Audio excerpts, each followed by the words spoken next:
Hello guys, Rajasthan study point पर आपका स्वागत करती हूँ। मैं अभिलाषा जहांगीर। अपना श्वसन तंत्र चल रहा था, कुछ दिन क्लास नहीं हो पाई, सॉरी। आज अपन दोबारा स्टार्ट करते हैं। श्वसन तंत्र अपना चल रहा था जिसमें अपन ने प्रक्रिया पढ़ ली थी, क्रियाविधि पढ़ ली और पद पढ़ लिए थे। आज पर मानव श्वसन तंत्र पढ़ेंगे, जिसमें से कौन कौन से आपके मानव के बॉडी पार्ट है वो आपके श्वसन तंत्र में भाग लेते हैं, वो अपन देखेंगे। तो अपन स्टार्ट करते हैं। मनुष्य का श्वसन तंत्र।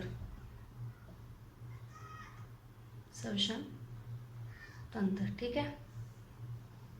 मनुष्य श्वसन तंत्र देखेंगे, इसमें से देखेंगे कौन कौन से भाग आपके मनुष्य के पार्ट आपके भाग लेते हैं। तो सबसे पहले आपका क्या हो गया? नासा छिद्र, नासा छिद्र, ठीक है। सेकंड कौन सा आपका? कंठ यंत्र, ये जिसे आप लैरिंक्स बोलते हैं, कंठ यंत्र, ठीक है। इसे आप क्या बोलते हैं? लैरिंक्स,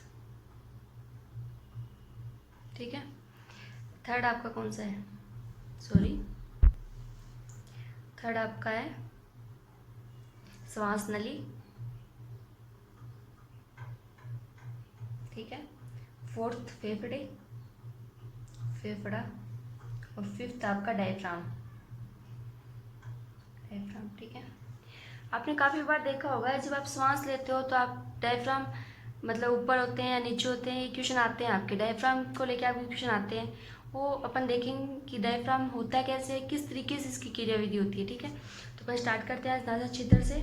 फर्स्ट अपन देखेंगे नासा छिद्र, नासा छिद्र, ठीक है। इसे आप नासिका बोल सकते हो, नासिका, ठीक है, नासिका। मैंने आपको इसके क्रियाविधि में बताया था कि इसके कितने एटीपी भाग लेते हैं, ठीक है।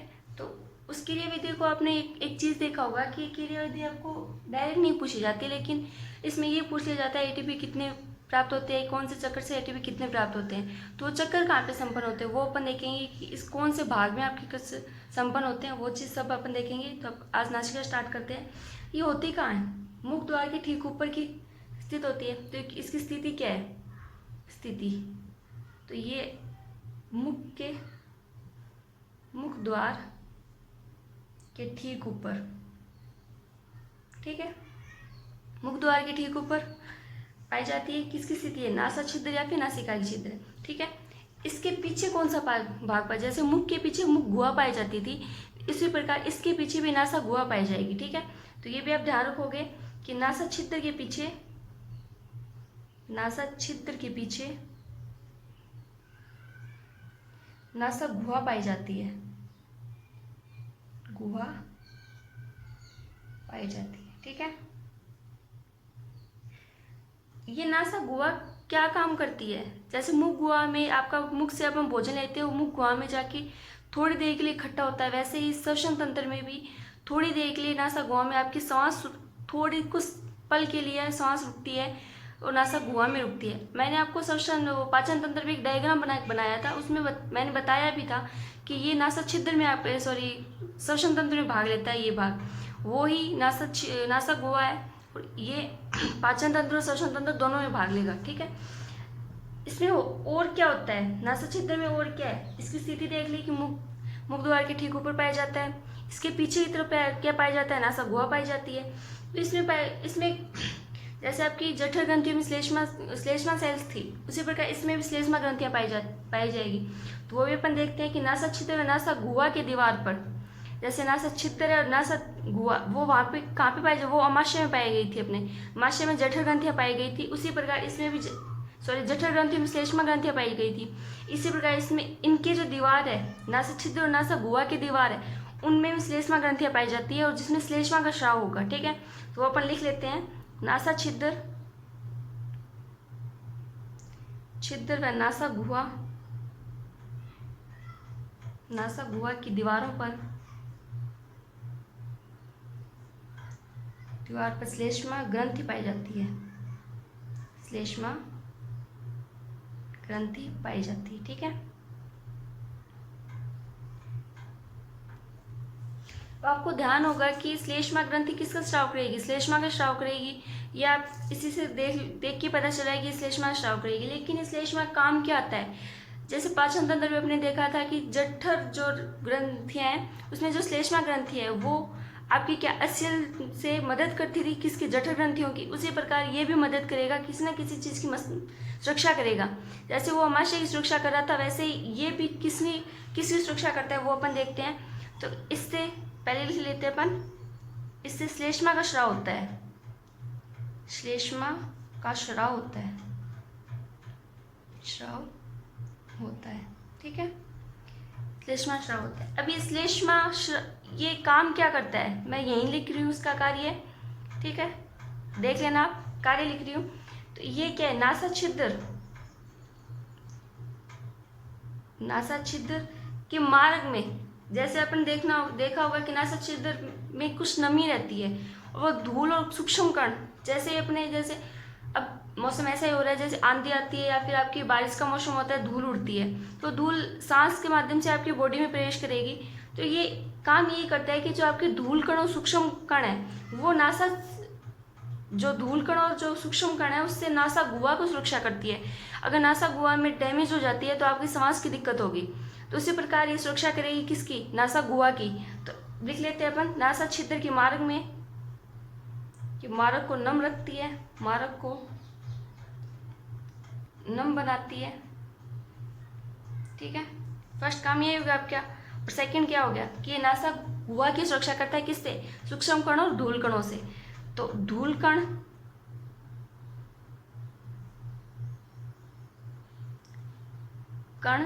व धूल कण व सूक्ष्म जीव से नासा गुहा की सुरक्षा करता है, ठीक है, नासा गुहा की सुरक्षा करता है, गुहा की सुरक्षा करता है। कौन करता है, श्लेष्मा करता है। किसके स्राव, किसके माध्यम से स्राव होता है, श्लेष्मा ग्रंथि से। कहाँ पे पाई जाती है, नासा छिद्र में। क्योंकि गाइस इसमें 3 से 4 क्वेश्चन बन रहे हैं, मैंने आपको सभी बता दिए। इसकी श्लेष्मा ग्रंथि, श्वास श्वसन तंत्र में श्लेष्मा ग्रंथि की स्थिति क्या है, तो नासा छिद्र नासा गुहा की दीवारों पर पाई जाएगी। इसमें स्राव किसका होगा, श्लेष्मा का स्राव होगा। इसका कार्य क्या है, तो एक तो कार्य नासा छिद्र में मार्ग को नम बनाए रखना, दूसरा ये कि धूल कण में सूक्ष्म जीव है उसकी नासा गुहा से सुरक्षा करना, ठीक है। ये आपके 2 कारण है। नेक्स्ट अपन देखते हैं, इसमें एक नासिका है, यही नासिका बोल दो या फिर नासा छिद्र बोल दो। तो इसका एक काम और है, ये क्या करती है, नासिका के अंदर की ओर, नासिका के अंदर की ओर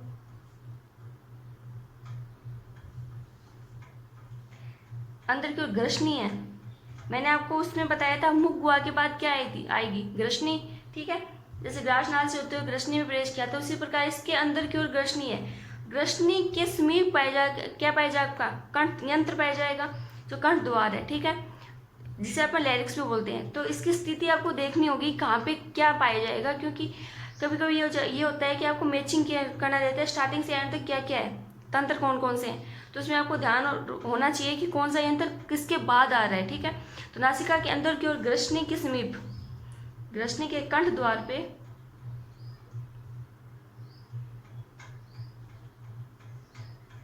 द्वार के समीप खुलती है, ठीक है,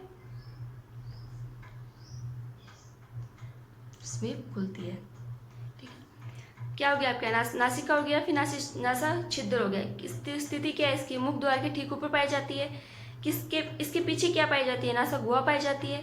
इनके दीवारों पे क्या है, श्लेष्मा ग्रंथि है, जिसमें श्लेष्मा का स्राव होता है। ये नासा छिद्र के मार्ग को नम बनाए रखता है, धूल और सूक्ष्म कणों से, सूक्ष्म जीवों से नासा गुहा की सुरक्षा करता है। और इसके अंदर की ओर ग्रसनी के पास कंठ द्वार के समीप खुलती है, ठीक है। ये कहाँ पे खुलती है, मतलब नासिका कहाँ पे जाके खुलती है, तो ये आपकी कहाँ पे खुलेगी, ग्रसनी के कंठ द्वार के समीप खुलती है। नेक्स्ट अपन देखते हैं कौन सा यंत्र है, सेकेंड अपन देखते हैं मुख। सेकेंड कौन सा आपका, मुख है। अब सोच रहे होंगे कि मैं पीछे आपने अंग बताए उसमें मुख नहीं बताया मैंने, ठीक है, मैंने मुख नहीं बताया। लेकिन आपने कभी देखा कि आपकी जब जुकाम होती है या फिर आप सांस की आपकी जब प्रॉब्लम होती है तो आप मुख से सांस लेते हो, ठीक है, मुख से सांस लेते हो। या फिर जब आपकी नाक रुकी हुई होती है तो आप मुख से सांस भी लेते हो, सांस छोड़ते भी हो, मुंह खोल के आप सांस लेते हो। वो भी आपका एक प्रकार है, श्वसन तंत्र का एक अंग है। तो आप इसमें साथ में इसे भी पढ़ेंगे, मुख को भी पढ़ेंगे साथ में कि श्वसन तंत्र का कौन सा अंग है, तो द्वितीय अंग है। ठीक है, तो मैं लिख देती हूँ यहाँ पे श्वसन तंत्र का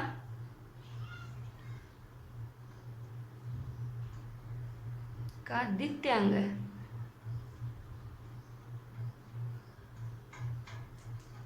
गाइस मैंने इसलिए बताया ये द्वितीय अंग आप ध्यान रखोगे क्योंकि कई बार क्वेश्चन डायरेक्ट पूछ लिया जाता है कि श्वसन तंत्र का द्वितीय अंग कौन सा है। उसमें से आपको ऑप्शन में मुख भी दिया होगा और लैरिक्स भी दिया होगा। आप कंफ्यूज इसलिए होगे क्योंकि डायरेक्ट तंत्र में ये होता है कि आपका नासिका बाद आपके लैरिक्स आते हैं डायरेक्ट, लेकिन आपको मुख भी होता है। तो आप ध्यान रखोगे ये चीज़ कि श्वसन तंत्र में द्वितीय अंग कौन सा, आपका मुख होता है। मुख से ली जाने वाली सांस नासिका में पहुँचती है और किस बात पे पहुँचती है, वैसे सांस सीधी ग्रसनी में पहुँच जाती है। जैसे आपके मुख डायरेक्ट आपका ग्रासनाल से होते हुए ग्रसनी में पहुँच रहा था, उसी प्रकार मुख से ली जाने वाली सांस सीधी ग्रसनी में आके मिलती है। ठीक है, तो आप ध्यान रखोगे। मैं लिख देती हूँ यहाँ पे मुख से ली जाने वाली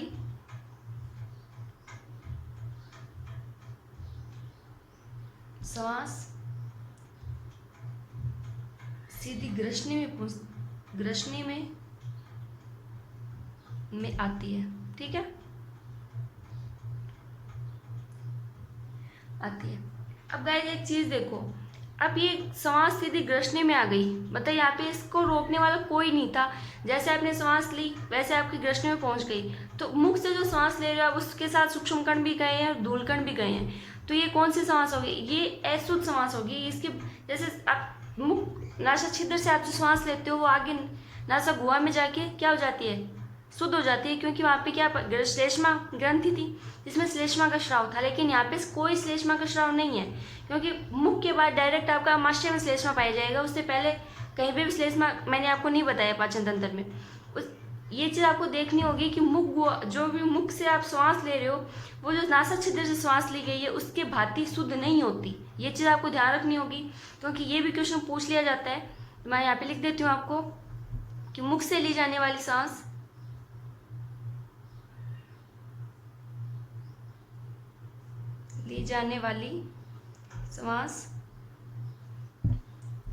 नासिका से ली जाने वाली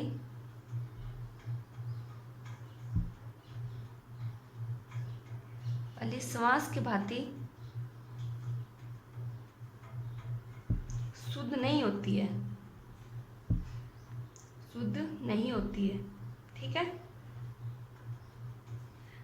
ये आप ध्यान रखोगे क्योंकि एग्जामिनर कहीं से भी क्वेश्चन उठा सकता है। ये आपकी एनसीईआरटी में मेंशन किया हो, इसलिए मैंने आपको ये चीज़ लिखवाई है। क्योंकि अब देखा जाता है कि पीछे जो नॉर्मल क्वेश्चन उठते थे, लेकिन अब घुमाने वाले क्वेश्चन उठते हैं और वह घुमाने ऐसे घूमते हैं कि कौन सा श्वास शुद्ध होती है, कहाँ से ले जाने श्वास शुद्ध होती है, क्यों होती है, किस वजह से होती है। क्योंकि अब आपके डायरेक्ट क्वेश्चन नहीं पूछे, बहुत कम ऐसा चांस होता है कि अब डायरेक्ट पूछ लिया जाए, आपको घुमा के क्वेश्चन पूछा जाएगा। तो मैं उसी के हिसाब से एनसीईआरटी के हिसाब से पढ़ा रही हूँ, ठीक है। तो आप ये चीज़ ध्यान रखोगे, मुख से ली जाने श्वास नासिका से ली जाने श्वास की बातें शुद्ध नहीं होती है, क्योंकि यहाँ पे कहीं पे भी श्लेष्मा नहीं पाया जाएगा। और श्लेष्मा अगर श्लेष्मा का अभाव है तो वहाँ पे धूल कण और सूक्ष्म कण डायरेक्ट ग्रसनी में पहुँच जाएंगे, ठीक है। तो ये शुद्ध नहीं है। नेक्स्ट अपन देखते हैं थर्ड कौन सा आपका, वैसे तो आपका सेकंड है, लेकिन बीच में आपको मुख पढ़ लिया तो उसका थर्ड हो गया। तो ये क्या है, स्वर यंत्र, ठीक है, या लैरिक्स, ठीक है। आप बोलोगे मैम पीछे आपने कंठ द्वार बताया था, तो ये स्वर यंत्र लैरिक्स कंठ द्वार एक ही चीज़ है, कुछ भी बोल दो एक चीज़, कोई फर्क नहीं पड़ेगा। इसमें अपन देखते हैं क्या होता है। तो ये क्या है, एपिग्लोटिस व श्वास नली, इसका नेक्स्ट पार्ट क्या है, श्वास नली है। तो उसको जोड़ने वाली छोटी सी संरचना है, इसमें ज़्यादा कुछ नहीं है, एक छोटी सी संरचना है ये। तो पहले ये लिख लेते हैं कि ये क्या है, एपिग्लोटिस व श्वास नली को जोड़ने वाली संरचना है,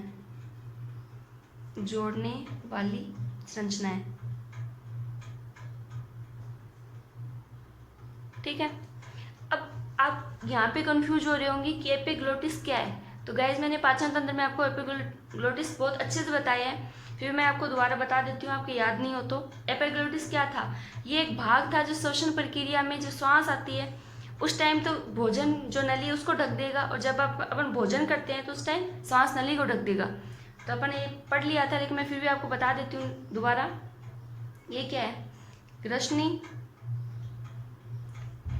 की एपिग्लोटिस। एपिग्लोटिस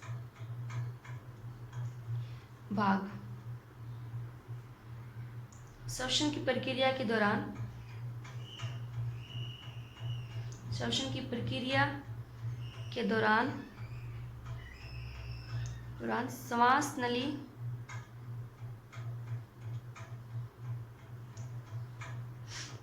नली को खोल देती है वह भोजन नली को ढक देती है। वह भोजन नली को ढक देती है। ठीक है, मैंने आपको ये चीज़ पहले बताई थी। इसकी संज्ञा किसकी दी गई है? तो एपिग्लोटिस को ट्रैफिक पुलिस की संज्ञा दी गई है, आपको याद है? या फिर आप पाचन तंत्र की वीडियो देख लेना, उसमें आपको अच्छे से पता चल जाएगा। ये क्या है? इसमें एक छोटा सा पार्ट होता है, जब अपन भोजन करते हैं तो ये श्वास नली को बंद कर देता है। क्यों कर देता है? क्योंकि जब भोजन अगर श्वास नली में चला जाएगा तो आपको दिक्कत होगी, सांस लेने में दिक्कत होगी। और जब आपकी सांस लेते हो तो सांस के टाइम आपकी भोजन नली को ढक देगा, क्योंकि सांस अगर भोजन नली में प्रवेश करेगा तो आपकी गैस वगैरह की प्रॉब्लम होगी। तो ये दोनों ही एक तरीके से श्वास नली और श्वसन नली दोनों का काम करेगी। तो आपको एपिग्लोटिस भाग एक ऐसा भाग है जो श्वास तंत्र में, श्वसन तंत्र में, पाचन तंत्र दोनों में भाग होता है, दोनों की साथ क्रिया करता है। ठीक है, तो आप ध्यान रखोगे। एक मुख है और दूसरा आपका क्या है? एपिग्लोटिस भाग है। मुख अंग है, ये भाग है, तो आप दोनों चीज़ ध्यान रखोगे। नेक्स्ट कौन सा है आपका? इसका थर्ड पार्ट देखते हैं। ठीक है, ये क्या है? श्वसन तंत्र में एक श्रवण रज्जु होता है। ठीक है, एक विशेष संरचना पाई जाती है इसमें। वो क्या काम करती है? हवा के भाव से आपकी आवाज़ में चेंज करता है। जैसे आपकी ध्वनि निकलने में मदद करता है, कौन करता है? तो ध्वनि निकलने में मदद आपका श्रवण यंत्र करता है, फिर लैरिक्स करता है। कई बार आपने देखा होगा, सुना भी होगा कि आपके लैरिक्स बहुत अच्छे हैं, आपकी आवाज़ बहुत अच्छी है। तो उसी प्रकार ये चीज़ इसी में डिपेंड करती है कि श्वसन तंत्र में जो श्रवण रज्जु है वो संरचना किस प्रकार की है। आप किस अलग अलग प्रकार की संरचना पाई जाती है उसमें, वो संरचना आपकी अलग अलग प्रकार की ध्वनि निकालने में मदद करता है। ठीक है, तो ये चीज़ अपन लिख लेते हैं। श्रवण यंत्र में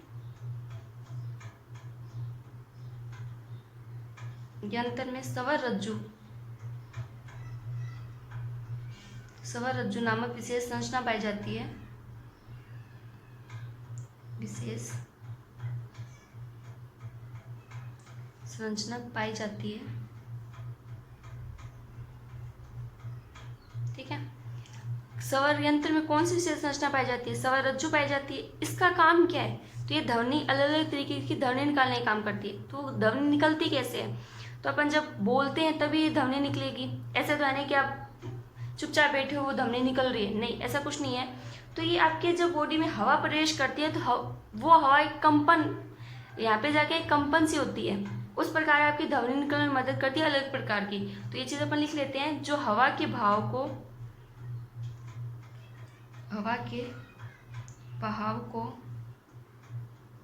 कंपी पैदा करती है। ठीक है, पैदा करती है, जो अलग अलग तरह की ध्वनि निकालने में मदद करती है। ध्वनि निकलने में मदद करती है।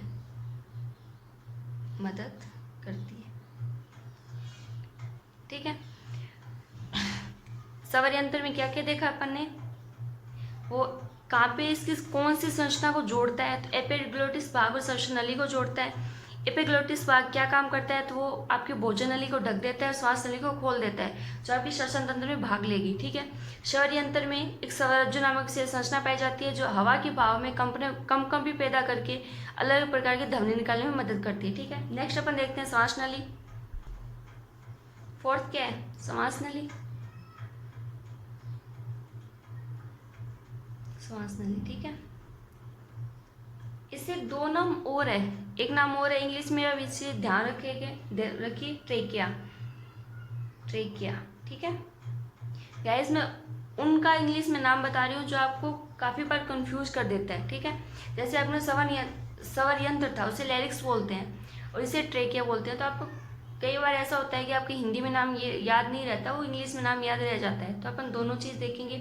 तो ये इसकी स्थिति क्या है, पहले देखते हैं कि लैरिक्स के पीछे की ओर श्वसन नली में जोड़ती है। तो इस किसके पीछे पाई जाती है, स्वर यंत्र के पीछे की ओर पाई जाएगी। तो अपन देख लेते हैं कि लैरिक्स के पीछे की ओर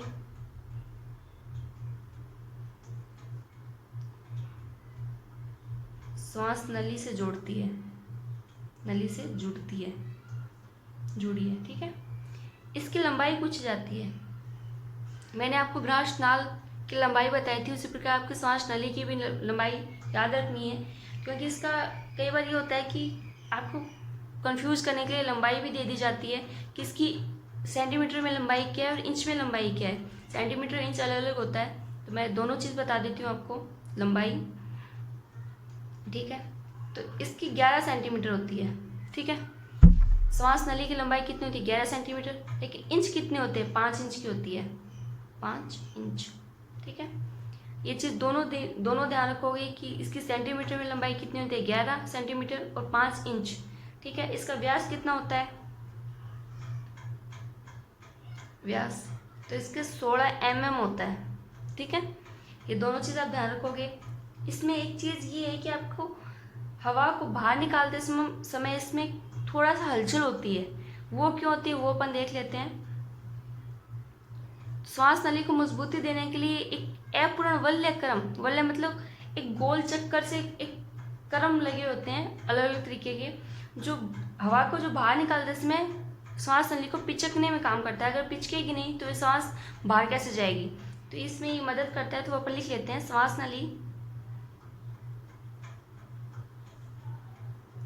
नली को मजबूती देने के लिए अपूर्ण वलय क्रम पाए जाते हैं, ठीक है।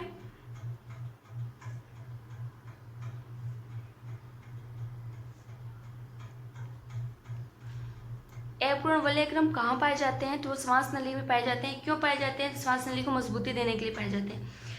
ये चीज़ आप ध्यान रखोगे, क्योंकि श्वसन तंत्र में अपूर्ण वलय कहीं नहीं पाया जा रहा। अलग कोई सा भी ऐसा पार्ट नहीं है जहाँ पे अपूर्ण वलय पाया जाएगा। पूर्ण वलय जरूर पाया जाता है, लेकिन अपूर्ण वलय कहीं नहीं पाया जाएगा।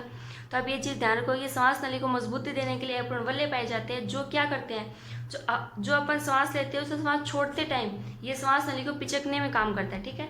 तो जो वायु को बाहर निकालते समय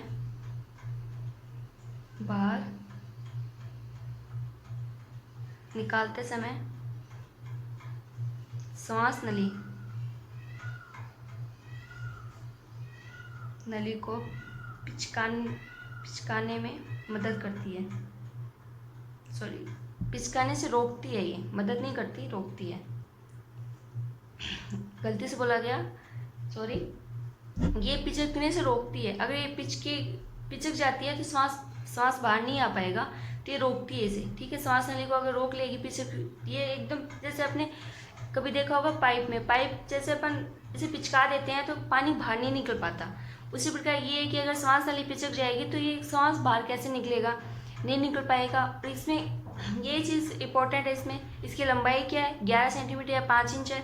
व्यास क्या है इसका, 16 mm है। श्वास नली को मजबूती देने के लिए क्या पाए जाते हैं, अपूर्ण वलय पाए जाते हैं, जो क्या करते हैं, वायु को बाहर निकलते समय श्वास नली को पिचकने, अपूर्ण वलय होगा। अगर आप एक चीज़ ध्यान रखो, पाइप है आपका, मैं एग्जांपल के लिए बता रही हूँ, पाइप है, पाइप में अगर आप कुछ भी लगा देते हो तो वो पिचकेगा नहीं, ठीक है। पिचकेगा नहीं तो आप पानी अपने भाव से आता जाता रहेगा। लेकिन अगर आप वो चीज़ नहीं लगाते हो तो पाइप पिचक जाएगा और पानी आगे नहीं पहुँचेगा। इसी प्रकार इसकी कंडीशन यही है। आप ये चीज़ एग्जाम्पल के थ्रू ध्यान रख सकते हो कि पाइप के समान ही श्वास नली काम करती है, ठीक है। ठीक है गाइस, अपन नेक्स्ट आपका क्या बचा है, फेफड़ा। नेक्स्ट आपका फेफड़ा बचा और डायफ्राम बचा है। इसके ये दोनों ही पार्ट काफ़ी इंपॉर्टेंट है, तो अपन ये नेक्स्ट वीडियो में देखेंगे। आज अपन ने क्या पढ़ा, नासा छिद्र पढ़ लिया, मुख पढ़ लिया, श्वास यंत्र पढ़ लिए, श्वास नली पढ़ चुके हैं, और प्रक्रिया, क्रियाविधि और पद अपन पहले वीडियो में देख चुके हैं, क्या कौन कौन से पद है इसके। ठीक है guys, thank you so much. Next अपने वीडियो में देखते हैं। Thank you.